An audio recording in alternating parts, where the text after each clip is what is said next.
우리가 관심을 가져야 할 때의 주시에 대해서 설명해 보겠습니다. 데살로니가전서 5장 1절부터 3절까지의 말씀을 너무나도 잘 알죠.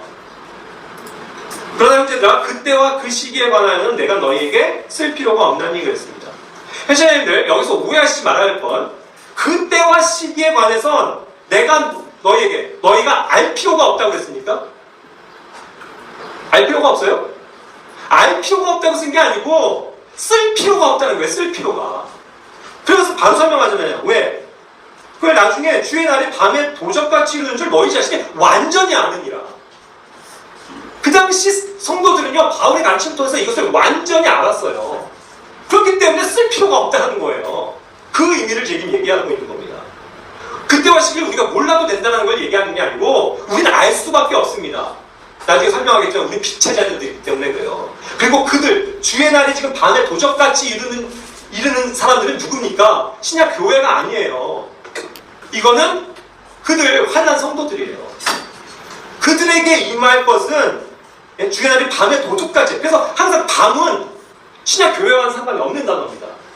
도둑은 신약 교회와는 상관이 없어요. 그건 그들이 모르고 있기 때문에 당할 수밖에 없는 엄중한 날입니다. 그래서 그들에겐 밤에 도둑이 임하는 것처럼 오는 거거든요. 그러한 것에 대한 시간표에 대한 때에 대한 것을 우리 신약교회들은 다 알고 있다는 것을 전제로 굳이 쓸 필요가 없다는 거죠.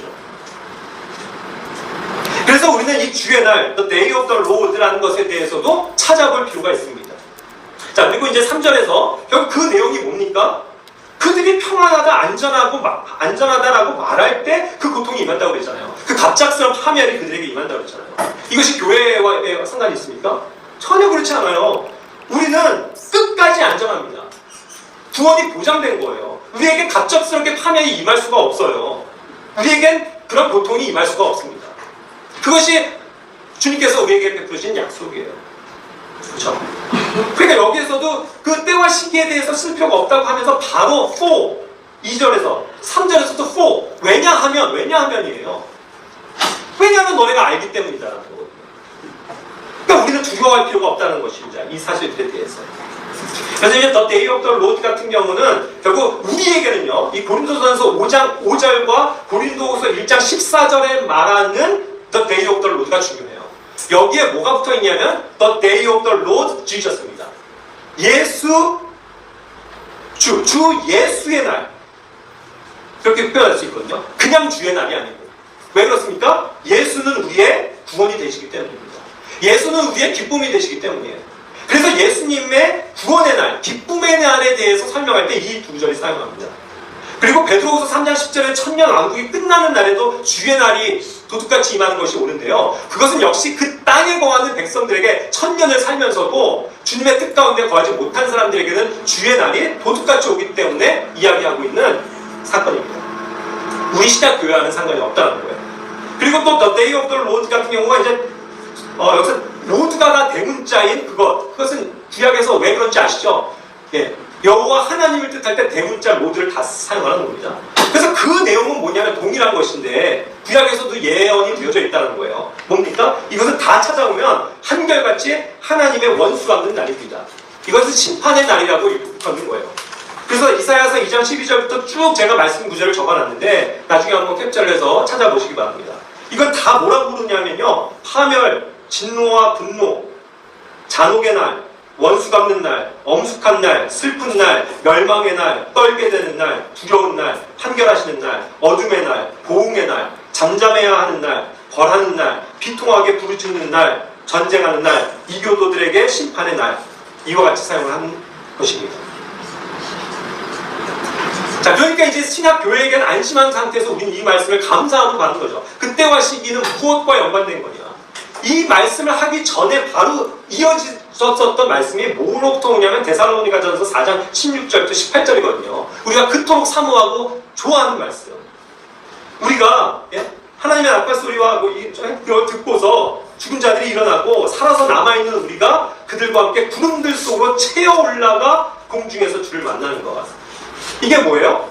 이것을 우리가 성경에 나와 있지는 않지만 그 단어를 휴거, 들린다라는 뜻의 휴거로 사용하는 겁니다. 우리는 이와 같이 살아서 들림을 받게 되는 그런 존재들인 거예요. 그래서 그것을 얘기하면서 그때와 시기를 연관지어서 이야기하고 우리는 그와 같은 때와 시기 가운데서 살아가지만 은혜와 소망을 가지고 살아가지만 유대인들은 아니라는 거죠. 그 주의 날을 도둑같이 맞게 되는 사람들에 대한 이야기까지도 전개를 하고 있는 겁니다. 그래서 우리는 언제나 빛에 속한 낮의 자녀들입니다. 그래서 데살로니가서 5장 4절에서도 이야기하는 거예요. 그 날이, 그 주의 날이 도둑같이 너희를 덮치지 못한다고요. 우리랑 상관이 없습니다. 그거는 그들에게 임하는 환란이지 우리에게는 덮칠 일이 없다는 거예요. 우리는 항상 낮에 속해 있고 깨어있는 자들이기 때문에, 낮의 자녀들이기 때문에, 그렇죠? 그래서 우리는 오직 깨어있는 상태로 있는 겁니다. 그러니까 항상 이 깨어있다는 것은 그러한 상태를 알고 있기 때문에 정말 주님의 오심을 기다리고 사모하는 그러한 상황에 있다는 것을 얘기해 주는 거죠. 안심하십시오. 다시 한번 확인시켜드립니다. 데살로니가서 5장 9절 다 같이 한번 읽어볼까요? 하나님께서는 우리를 진노의 일로 정하지 아니하시고 우리 주 예수 그리스도로 말미암아 구원을 얻도록 정하셨습니다. 구원을 얻도록 정하셨어요. 데살로니가서 1장 10절로 말씀합니다. 이분은 곧 다가올 진노로부터 우리를 건져내신 예수님이죠. 그렇죠? 우리를 그 진노로부터 건져내셨다고요. 그러니까 우리는 이러한 것에 대해서 주의 날에 대해서 불안할 필요가 전혀 없다는 것을 말씀드리는 겁니다. 자, 그런데 이제 한 가지 또 이때와 관련돼서 이 옴니사이언스라고 부르는 전지하신 그리스도에 대해서 조금 생각을 해볼게요. 이것에 대해서도 우리가 오해하면 안 됩니다. 마가복음 13장 32절, 33절에 이제 이 내용이 나오잖아요. 그러나 그 날과 시각은 결코 아무도 알지 못하나니 하늘에 있는 천사들도 알지 못하고 아들도 알지 못하며 아버지만 아십니다. 결국 아들도 알지 못한다고 분명히 했는데 그게 뭡니까? 그 날과 시각은 아무도 알 수 없다고 하면서 얘기한 거예요. 그렇죠? 자, 근데 여기서 아들도 알지 못한다고 하니 이게 굉장히 당혹스러운 일이 되어버렸습니다. 왜 그래요? 실제로 여호와의 증인을 위시로 수많은 인간들이 가장 좋아하는 구절이 이 구절이에요. 왜 그럴까요? 아들 예수님에 대해서 얘기하면서 예수님이 실패한 자라는 거예요. 실패한 선지자래요. 그렇죠? 왜요? 그러면 아버지가 그런 삼위일체 하나님이 아니다. 모르고 있지 않냐? 전지하지 않다. 하나님은 전지전능하신 분인데 예수는 전지하지 않다라고 받아들인다는 거예요. 얼마나 어처구니 없습니까? 그러니까 우리는 이런 말씀에 대해서 분별을 해야 돼요. 그리고 이 말씀만 봐서는 안 되고 반드시 성경이 스스로 내장하고 계신 성경 사전을 우리는 백업으로 맞춰봐야 합니다. 이 말씀과 백업이 되는 말씀이 어디 있습니까? 그것이 마태복음 24장에 나오는 거예요. 마태복음 24장. 그러나 그날과 그때는 아무도 모르나니 하늘의 천사들도 아들도 모르고 오직 아버지만 아십니다. 여기서 똑같잖아요. 왜 똑같아요? 이거 개혁성경이니까요. 그래서 성경이 중요한 거예요, 여러분. 개혁성경과 NIV 같은 잘못된 변개된 성경들이 이렇게 변개를 하고 있다고요. 여전히 아버지는 모르신다고요. 그러니까 두 구절이 굉장히 중요한데 여기서도 아버지는 모르시잖아요. 아들은 모르잖아요. 죄송합니다. 그러니까 예수님은 전지한 분이 될 수가 없어요. 이 구절들만 보면. 그런데 감사하게도 킹제임스 성경은 아니라는 거죠. 킹제임스 성경은 뭐예요?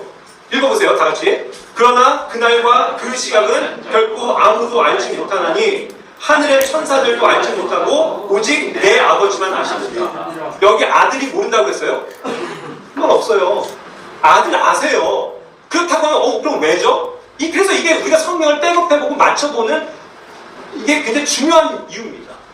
마가복음에서 표현하는 주님은요, 종으로서의 예수님이에요.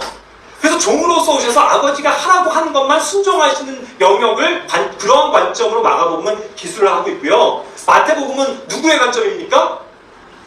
왕이신 예수 그리스도예요. 왕이 스스로 오겠다라고 얘기하는 게 성경의 재림에 대한 내용입니다. 왕이 오겠다는 거예요. 그러니까 그 왕이 자기 자신이 언제 올 줄 몰라요? 당연히 아시죠.